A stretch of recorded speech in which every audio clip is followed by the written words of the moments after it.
Meus irmãos, nós, com a graça de Deus, chegamos ao capítulo de número 16 do livro de Atos. Estivemos considerando juntos, por alguns domingos, aquela reunião da igreja de Jerusalém para solucionar um problema que havia surgido quando membros da igreja de Jerusalém chegaram a Antioquia da Síria e ali estavam ensinando que era necessário que aqueles que se convertessem à fé em Cristo Jesus fossem também circuncidados e observassem as leis de Moisés, para que então pudessem herdar a vida eterna e não virem a perecer na condenação e no inferno. Estivemos vendo aqui como a igreja se reuniu para a resolução daquele problema, porque o próprio avanço do Evangelho e, consequentemente, do Reino de Deus seria impedido e prejudicado se esse problema não fosse solucionado. E assim sendo, concluída a primeira viagem missionária, e antes do início da segunda viagem missionária, foi preciso que a igreja enfrentasse aquele problema e, com a graça de Deus, resolvesse aquela situação, para que então os apóstolos, especialmente o apóstolo Paulo, pudesse continuar avançando, pregando o Evangelho, o Reino de Deus, e as pessoas, fossem elas de origem judaica ou gentílica, fossem aceitas pela fé somente em Cristo Jesus. Domingo passado, eu estive aqui considerando com os irmãos os versos 36 até o versículo 41 do capítulo 15, os últimos versos desse capítulo, onde nós encontramos o pano de fundo da segunda viagem missionária realizada pelo apóstolo Paulo. Nós vimos aqui como o apóstolo Paulo sugeriu que era a época ele e Barnabé, retornarem para visitar e fortalecer e confirmar as igrejas que haviam sido fundadas por ocasião da primeira viagem missionária. E vimos aqui como surgiu um problema entre Paulo e Barnabé, porque Barnabé, insistindo em levar o seu parente, João Marcos, que havia desistido na primeira viagem missionária, acabou trazendo um problema que ocasionou a própria separação daqueles irmãos, companheiros de missão, evangelistas, missionários, Paulo e Barnabé. Vimos aqui como Barnabé foi de fato com João Marcos para Chipre, aonde, ao que parece, ali permaneceu e ali morreu. E vimos também como o apóstolo Paulo, escolhendo a Silas, um homem descrito como notável entre a liderança da igreja de Jerusalém, acompanhou o apóstolo Paulo na segunda viagem missionária, e eles então se dirigiram pela região norte da Síria, onde ficava a cidade de Antioquia da Síria, e depois então passaram para a Cilícia, a região sudeste da Ásia Menor. E ali então visitaram aquelas igrejas que já ali existiam, não sabemos exatamente quando elas foram organizadas e fundadas, pode bem ser que tenha sido pela atividade evangelística do apóstolo Paulo, antes mesmo do início da sua primeira grande viagem missionária. Os irmãos lembram que anteriormente, quando teve que fugir de Jerusalém e se refugiou em Tarso, Paulo passou alguns anos naquela região, pregando o Evangelho, anunciando o Evangelho, e é possível que as igrejas que existiam ali ao norte da Síria e na região chamada de Cilícia, onde Paulo e Silas, por onde eles iniciaram a segunda viagem missionária, tenham sido igrejas estabelecidas pelo próprio apóstolo Paulo. E assim, novamente, como aconteceu na primeira viagem missionária, encomendados ao Senhor e à graça de Deus, esses dois irmãos, Paulo e Silas, partiram para a segunda viagem missionária de Paulo, anunciando o Evangelho da graça salvadora de Deus, exclusivamente pela fé na obra redentora que Cristo realizou em nosso lugar na cruz do Calvário. Nos versículos que eu li com os irmãos, verso 1 ao versículo 5 do capítulo 16, nós temos propriamente quase que os primeiros passos, o início dessa segunda viagem missionária de Paulo e Silas. É verdade, eles já haviam saído, encomendados pela graça de Deus, já haviam ali confirmado como era propósito do apóstolo Paulo, aquelas primeiras igrejas localizadas naquelas primeiras regiões, mas aqui, a partir do versículo 16, nós vamos encontrar o apóstolo Paulo passando novamente pelas cidades aonde ele havia pregado o evangelho na primeira viagem missionária, e estabelecido igrejas em Derbe, em Listra, com o propósito de confirmar aquelas igrejas, como era o propósito inicial do apóstolo Paulo e de Barnabé. Barnabé seguiu para a ilha de Chipre, para confirmar ali as igrejas, e Paulo então seguiu em direção oposta para confirmar as outras igrejas na região da Galácia, aonde ele havia também pregado o evangelho na primeira viagem missionária, e os irmãos devem lembrar das atividades evangelísticas de Paulo nas cidades de Antioquia da Psídia, nas cidades de Listra, na cidade de Icônio, na cidade de Derbe, que ficavam ali mais ou menos na mesma região na Ásia Menor, hoje conhecida como a Turquia. Quero chamar a atenção dos irmãos para esses versículos que nós temos diante de nós. Em primeiro lugar, observando esse novo ajudante que o apóstolo Paulo recruta nesses primeiros momentos da sua segunda viagem missionária. Nós lemos nos 2 primeiros versículos que ele chegou também a Derbe e a Listra, e que havia ali um discípulo chamado Timóteo, filho de uma judia crente, mas de pai grego, e que dele davam bom testemunho os irmãos em Listra e Icônio, e quis o apóstolo Paulo que ele fosse em sua companhia. Aqui, portanto, meus irmãos, nós temos a primeira referência no livro de Atos a esse precioso auxiliar do apóstolo Paulo, que foi o evangelista Timóteo.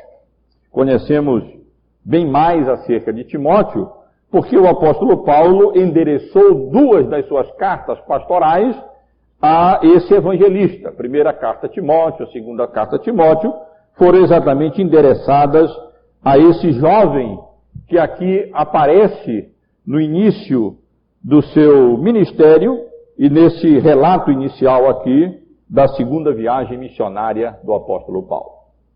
Paulo estava aqui como que recompondo o grupo de missionários. Na primeira viagem missionária havia saído ele, Barnabé, auxiliados por João Marcos.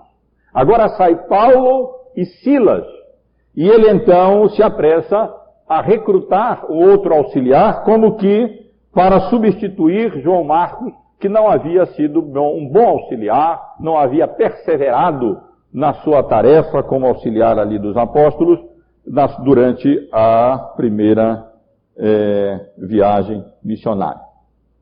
Aqui no nosso texto nós temos algumas informações acerca de Timóteo. Nos é dito que ele era originário de Derbe ou de Listra. Não fica totalmente claro na descrição aqui no livro de Atos. Eu não sei se os irmãos lembram bem, mas o apóstolo Paulo havia subido ali na Turquia, e então ele havia subido até Antioquia da Síria, e depois se dirigido até Listra, Icônio e Derbe. Agora Paulo vai pelo outro caminho, por terra, e não por mar, como ele foi aqui por baixo. E por outro caminho, então, ele primeiro passa por Derbe, e depois, então, Paulo menciona ele passando novamente pela cidade de Listra. Timóteo poderia ser de Derbe, e aí seria interessante, porque na primeira viagem missionária, quase não é dito nada acerca da atividade de Paulo na cidade de Derbe. É mencionado apenas que ele foi à cidade de Derbe, e ali, anunciado o Evangelho, foram feitos muitos discípulos. E é possível que dentre esses discípulos estivesse Timóteo. Mas é mais provável, pelo tipo de construção gramatical da frase no original, que Timóteo fosse originário da última cidade aqui mencionada, de Listra. E aí então os irmãos devem lembrar da atividade dos apóstolos Paulo e de Barnabé durante a primeira viagem missionária na cidade de Listra, onde provavelmente não havia uma sinagoga, e eles ali anunciaram o Evangelho especialmente aos pagãos, mas certamente não apenas aos pagãos, e os irmãos lembram como Paulo e Barnabé foram confundidos com deuses da mitologia grega, e ali depois acabaram ainda sendo apedrejados, e Paulo foi tido até como morto, mas pela misericórdia e pela graça de Deus, ele sobreviveu.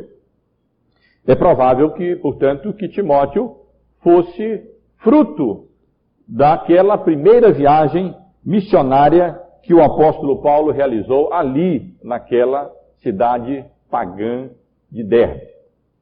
De qualquer modo, lemos em outro lugar, nas cartas do apóstolo Paulo a Timóteo, e em outros lugares também, que Timóteo era tido por Paulo como seu filho na fé, um filho muito querido na fé. Portanto, esses dois eventos indicam que quase certamente Timóteo havia se convertido aproximadamente 5 anos antes, quando o apóstolo Paulo anunciou o Evangelho ali na cidade de Listra, durante a primeira viagem missionária. Também nós somos informados, irmãos, aqui na passagem que estamos estudando, que Timóteo era filho de uma mãe judia crente. Na verdade, o nome da sua mãe era Eunice, lemos isso na carta de Paulo a Timóteo, a sua avó Lóide, e ali Paulo faz referências elogiosas a essas duas irmãs.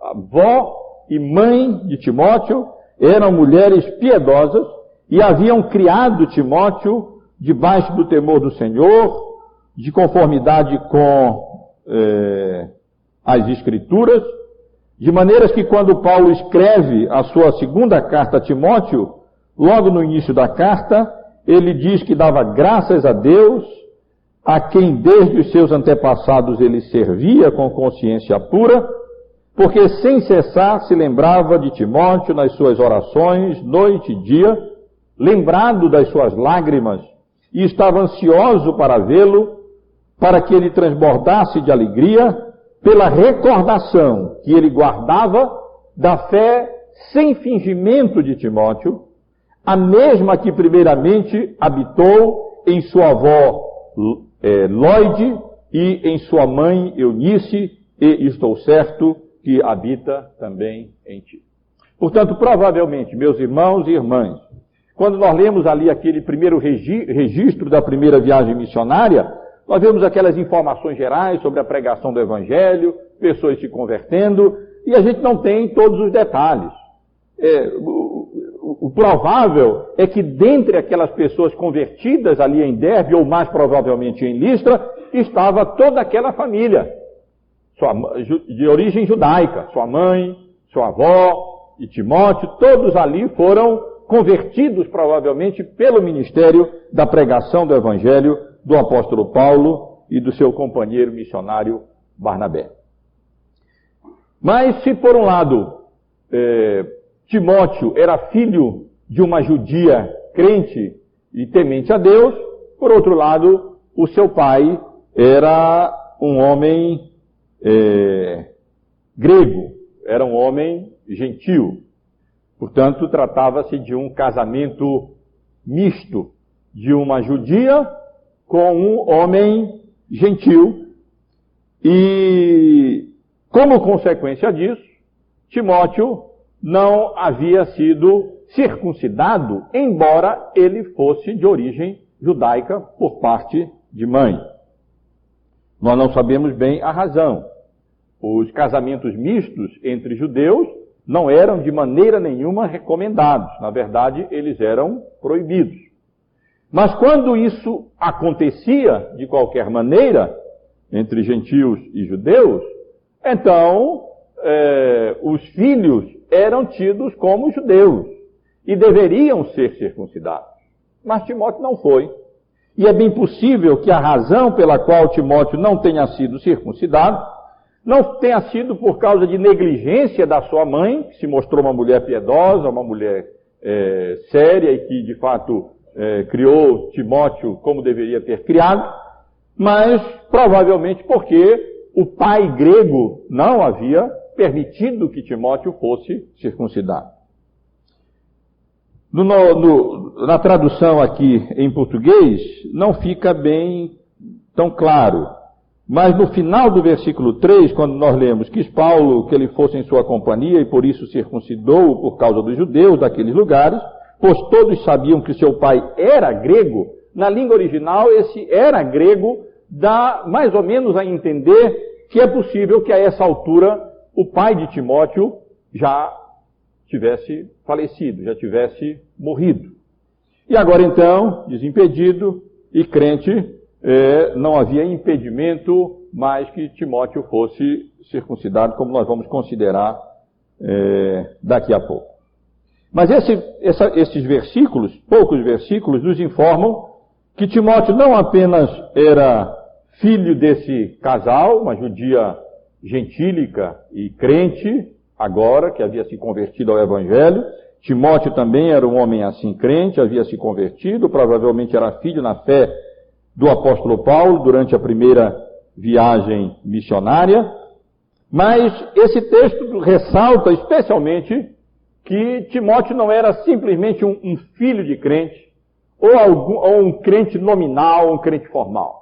Timóteo era um crente piedoso, e um crente tão piedoso e tão sincero, que ele era conhecido não apenas ali entre os irmãos, na cidade dele, se fosse o caso Listra, mas ele era conhecido naquelas cidades ali, naquela região, como um homem sério de boa reputação. Está aí um rapaz crente, um rapaz piedoso, um rapaz sincero, um rapaz que tinha boa reputação. Dele dava um bom testemunho. Nós lemos no versículo 2, os irmãos em Listra e Icônio.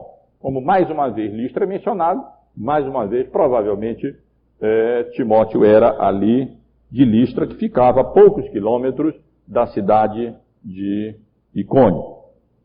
Portanto, meus irmãos, aqui nós temos esse novo ajudante recrutado pelo apóstolo Paulo, e que seria, na verdade, um evangelista. Ele seria não apenas um pequeno auxiliar ali, mas ele seria um evangelista importante. Através dele, Paulo utilizaria Timóteo em várias viagens. Timóteo acompanharia o apóstolo Paulo à cidade de Corinto, trabalharia com Paulo na cidade de Tessalônica, em Éfeso, depois foi mandado a Tessalônica, depois então ele exerceu o ministério também lá em Éfeso. Em suma, ele preenche perfeitamente aquelas aquele perfil de um evangelista. E, na verdade, Timóteo é chamado de evangelista no capítulo 2, no capítulo 4 da segunda carta que o apóstolo Paulo escreveu a Timóteo. Em 2 Timóteo, no capítulo 4, no versículo 5, o apóstolo Paulo diz: Tu, porém, sê sóbrio em todas as coisas, suporta as aflições, faz o trabalho de evangelista, cumpre cabalmente o teu ministério. E nesse trabalho de evangelista, na verdade, Timóteo era uma pessoa que trabalhava sob a autoridade do apóstolo Paulo, às vezes junto com ele nas igrejas. Às vezes Paulo enviava Timóteo ou Tito, que também exercia a mesma função de evangelista, para uma igreja, outra igreja, ali confirmando, estabelecendo aquelas igrejas, como estudamos hoje pela manhã em Tito, colocando as coisas em ordem, como foi o caso de Tito, enviado pelo apóstolo Paulo à ilha de Creta, e ali estavam aqueles evangelistas como auxiliares apostólicos, trabalhando sob a autoridade apostólica, e com autoridade confinada, não como um pastor em uma só congregação, mas, na verdade, como um evangelista com autoridade apostólica em várias igrejas e em várias congregações. Mas quero chamar a atenção dos irmãos também, não apenas para o recrutamento desse evangelista, que seria extremamente útil ao apóstolo Paulo para a promoção do reino de Deus naquelas regiões todas, mas também para uma sábia, importante, prudente decisão que o apóstolo Paulo tomou, e Lucas fez questão de registrar isso, o autor do livro de Atos, e que é registrada aqui no versículo de número 3. Diz o texto que quis Paulo que Timóteo fosse em sua companhia, homem de boa reputação, provavelmente ali, nesse período, ele tenha sido ordenado ao ministério, por imposição de mãos, como nós lemos em 2 Timóteo, capítulo 1, versículo 6, e também em 1 Timóteo, capítulo 4, versículo 14, e então Timóteo seria ali companheiro do apóstolo Paulo.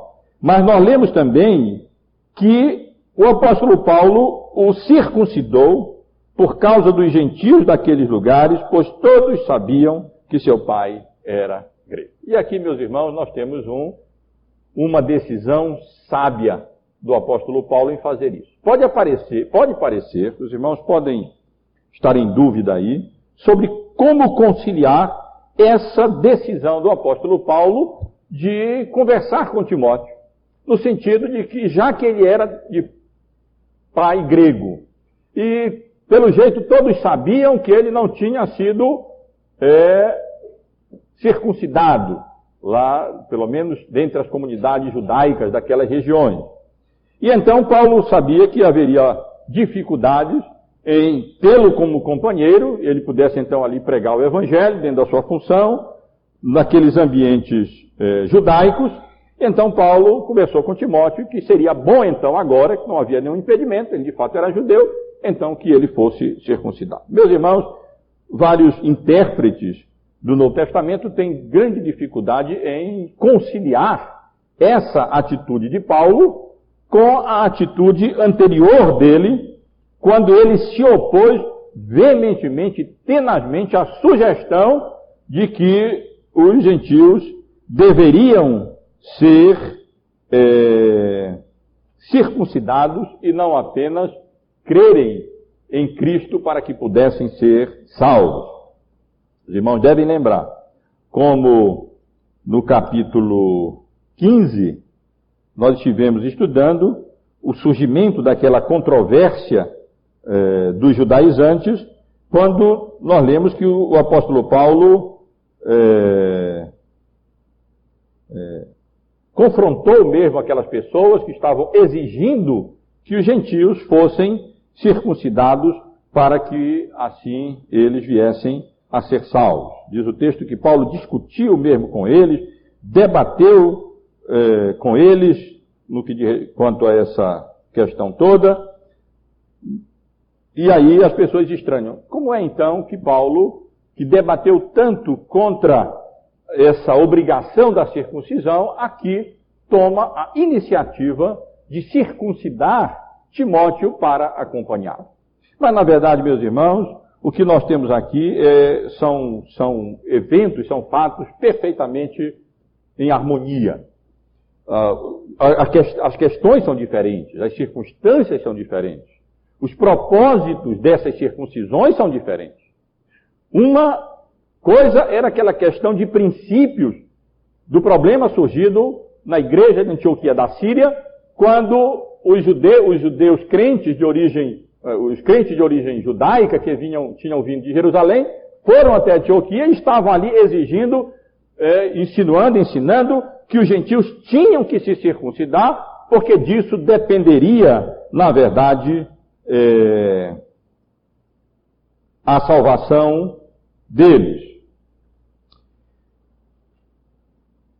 Isso o apóstolo Paulo se opunha tenazmente. A ideia de que era necessário que o gentio tivesse que se circuncidar, agora, acrescentando alguma coisa à salvação, como se a salvação não fosse exclusivamente pela graça de Deus, mediante a fé em Cristo Jesus, era alguma coisa que o apóstolo Paulo não podia tolerar.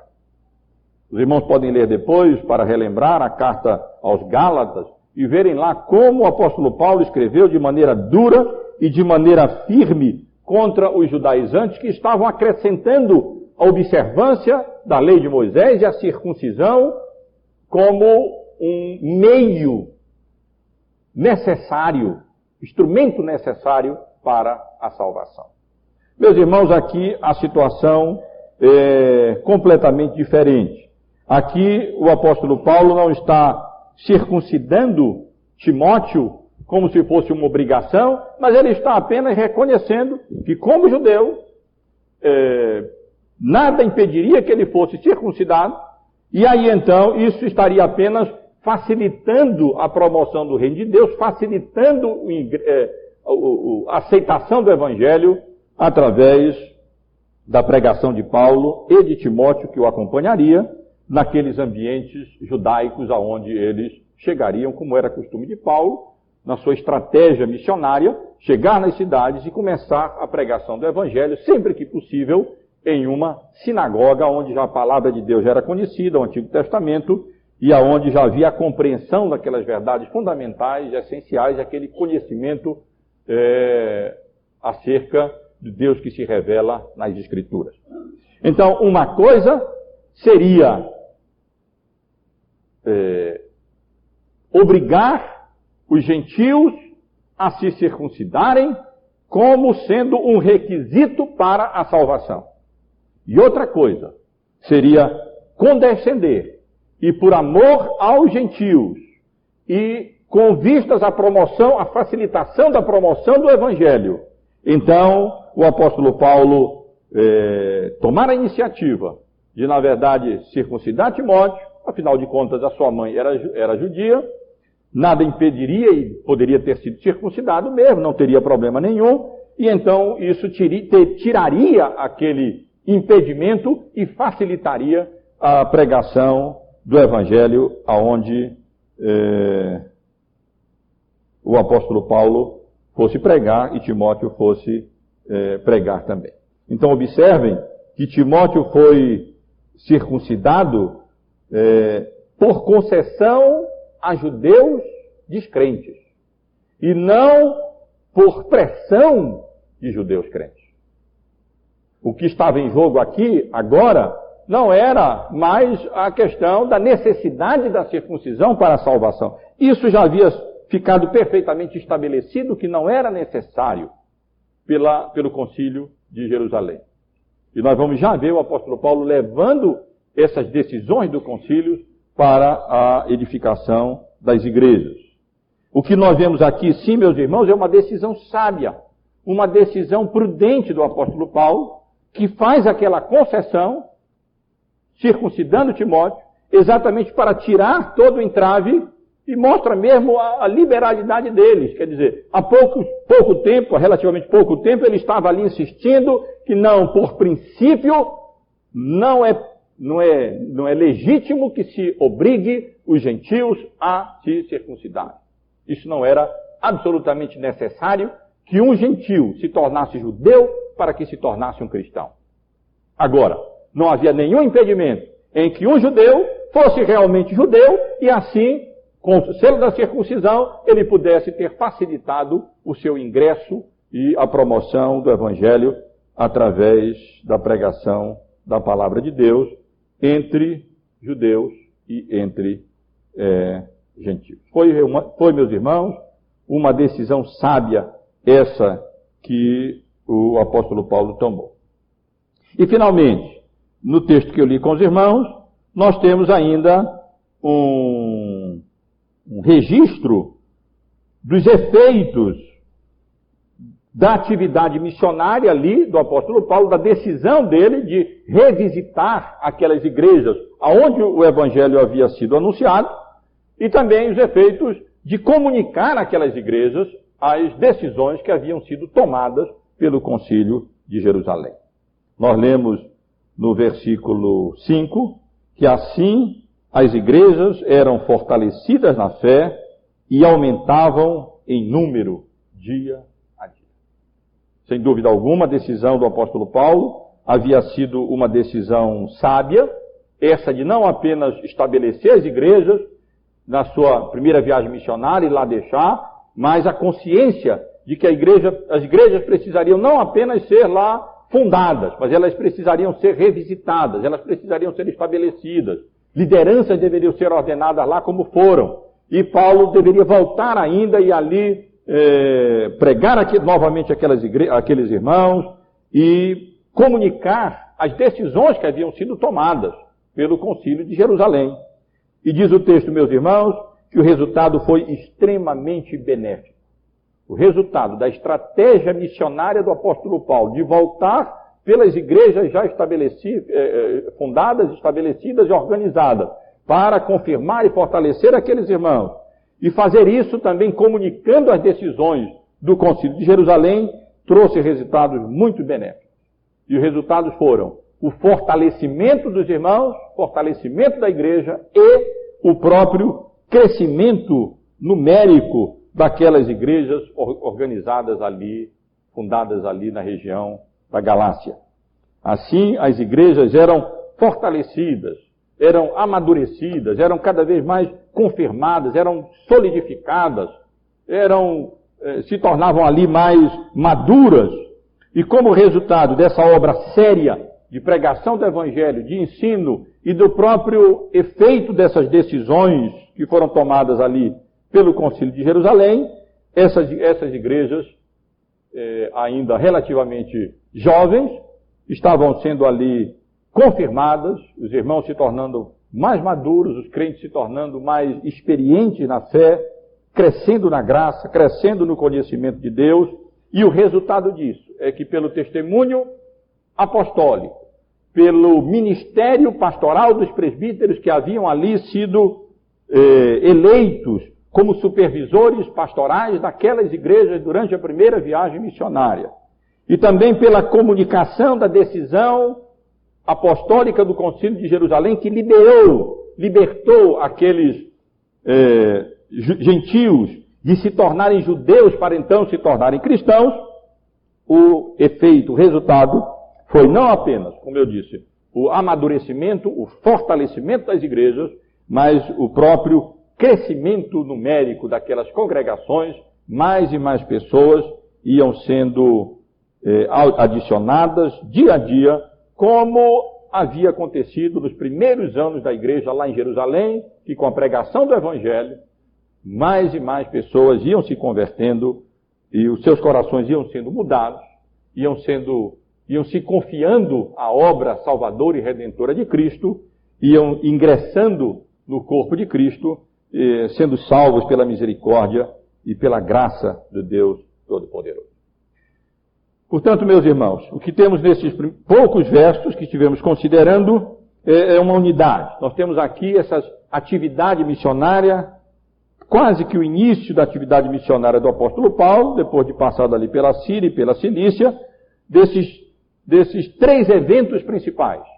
o recrutamento de um importante auxiliar, o evangelista Timóteo, da decisão do apóstolo Paulo de circuncidá-lo com prudência para assim favorecer o ingresso e a pregação do evangelho e a promoção do reino de Deus entre os gentios, nas comunidades gentílicas, e ele chama a atenção também para o efeito positivo da comunicação das decisões tomadas pelo Concílio de Jerusalém para o fortalecimento e para o crescimento das igrejas por onde ele ia passando e comunicando essas decisões.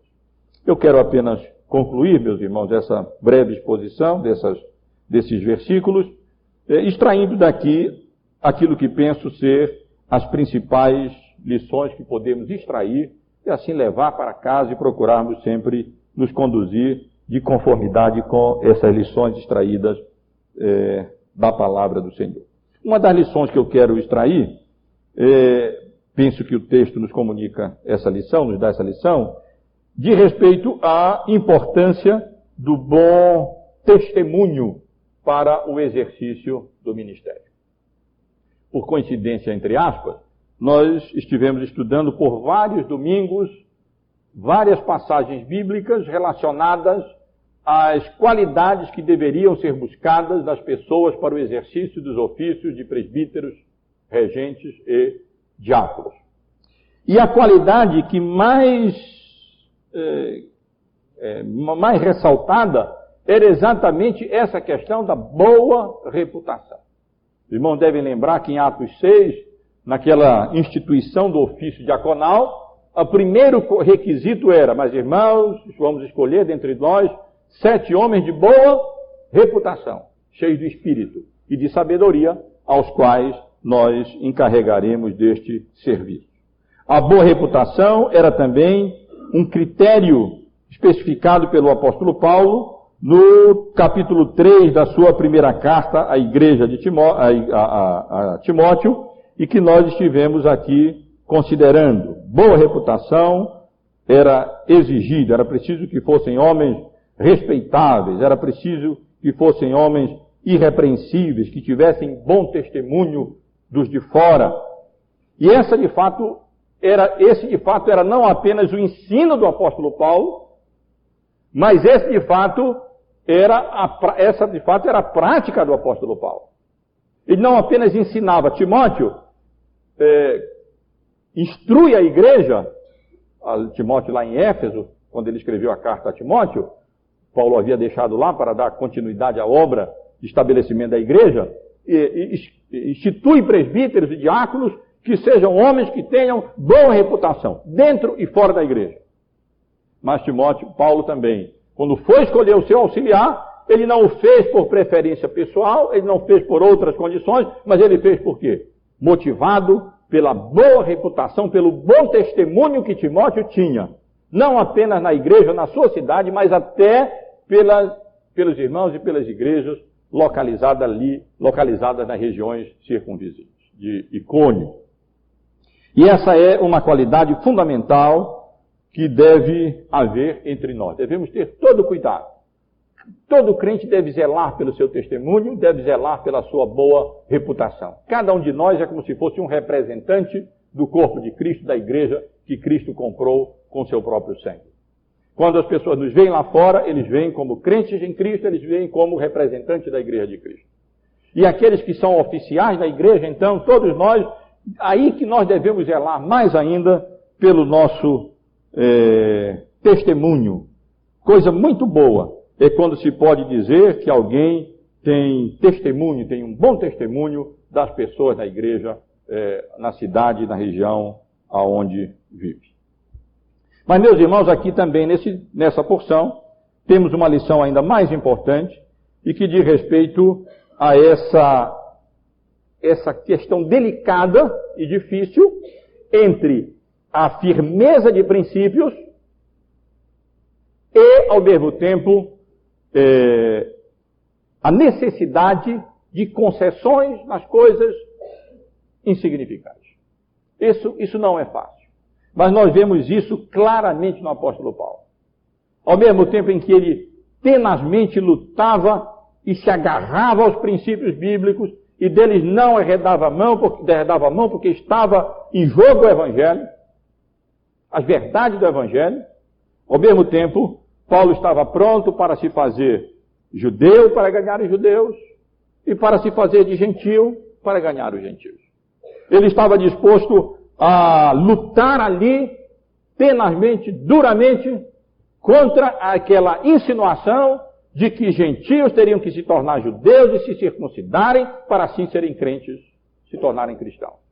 Mas ao mesmo tempo em que ele tinha um auxiliar e seria extremamente útil para a promoção do reino de Deus, se ele fosse circuncidado, porque teria acesso às sinagogas e às igrejas, e ele como judeu nada impediria dele ser circuncidado, Paulo toma iniciativa, Timóteo, vamos circuncidar, é melhor, não vai ter problema, e assim você vai poder pregar o Evangelho e ser mais útil à promoção do reino de Deus nesse mundo. E assim o apóstolo Paulo faz. Nós vemos isso também, meus irmãos, quando o apóstolo Paulo escreveu a sua carta aos Romanos, no capítulo 14, e a primeira carta à igreja de Corinto, no capítulo 8, no que diz respeito àquelas comidas sacrificadas a ídolo. Ou, no sentido mais amplo, no bom uso da liberdade cristã. Paulo tinha plena consciência. O ídolo nada é no mundo. É verdade que nós temos liberdade em Cristo, podemos comer essas carnes, isso não tem problema nenhum. No entanto, se for para causar dano a algum irmão, eu prefiro não comer carne e abrir mão e limitar a minha liberdade cristã por amor aos irmãos, por concessão aos irmãos, para que um objetivo maior seja alcançado. O reino de Deus seja promovido, o Evangelho seja anunciado e as pessoas sejam convertidas pela misericórdia e pela graça do Senhor. Por isso que Lutero disse que Paulo era um homem, no que diz respeito à doutrina, aos princípios, duro como um diamante, mas que no que diz respeito à caridade, ele era flexível como uma cana, como um galhozinho fraco. Essa é uma qualidade que nós podemos claramente ver no apóstolo Paulo. Naquilo que é princípio, ele não arreda a mão, ele luta e teve que enfrentar ali Pedro e repreendê-lo mesmo ali diante de todos quando ele vacilou ali no seu testemunho. No entanto, quando era legítimo fazer alguma concessão, não por temor, não por fraqueza de caráter, mas porque isso facilitaria a promoção do reino de Deus e a pregação do Evangelho, então Paulo estava pronto a fazer isso, como de fato fez ao providenciar a circuncisão de Timóteo. A outra lição, irmãos, que eu quero ressaltar de respeito ao fato de como foi sábia a decisão tomada pelo Concílio de Jerusalém. Foi uma decisão muito sábia que eles tomaram. Quando eles ali corajosamente, mas prudentemente decidiram que não era necessário, que a circuncisão não era necessária, que não era necessário que os gentios se tornassem judeus e observassem as leis de Moisés para se tornarem cristãos, mas apenas que eles guardassem aquelas recomendações, especialmente relacionadas ao culto, aos cultos idólatras, em associação com relação aos judeus que estavam lá e que ficariam escandalizados. Também não seria muito bom eles permanecerem naquelas práticas, poderiam contaminar a consciência dos mais fracos. Nós vemos como foi de fato uma sábia decisão. Eu estive observando que por onde eles passavam, comunicando essas decisões, havia alegria, havia confirmação das igrejas, havia conforto das igrejas, e os irmãos podem observar isso. Observem no capítulo 15, que estivemos estudando, dos versículos 30 até o versículo 31,